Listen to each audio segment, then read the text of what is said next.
The School of Natural Resources was a program, a school that had several interlocking programs. It was a resource management focus. Landscape architecture was there as a program, but it was quite different and distinct from the resource management programs. Resource management meaning forestry, wildlife, fisheries. So it was a school full of tension, good tension, and great discussions on what was right and what was wrong in the world of environmental protection.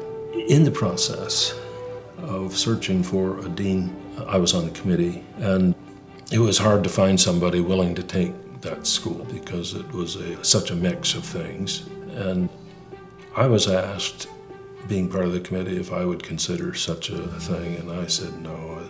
I'm not geared up for an academic appointment like that. I'm a designer. I draw. I don't have an academic ambition like that, and I don't have the credentials, so that's how I dealt with it. And it went on to extensive search, and it was not working. There was a vice president of Michigan at the time, impressive Scotchman by the name of Frank Rhodes. But he came to me one day and he said, why don't you reconsider taking this deanship? And he told me the reasons why the faculty keep coming to him and saying, why doesn't Bill take this job? And he said, well, it was credentials, and they didn't think that that was a reason not to, given other attributes.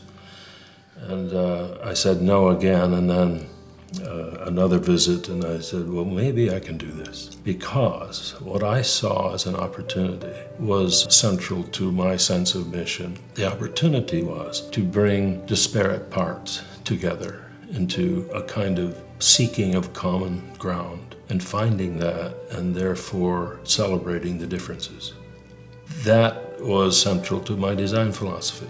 I thought that that could be applied to the school, and I called it at the time Integrative Thinking, that it was a needed attribute because depth in each program is more important than breadth. That's where all the rewards were, in the center of a body of knowledge, and this would work in somewhat counter to that. So we went ahead.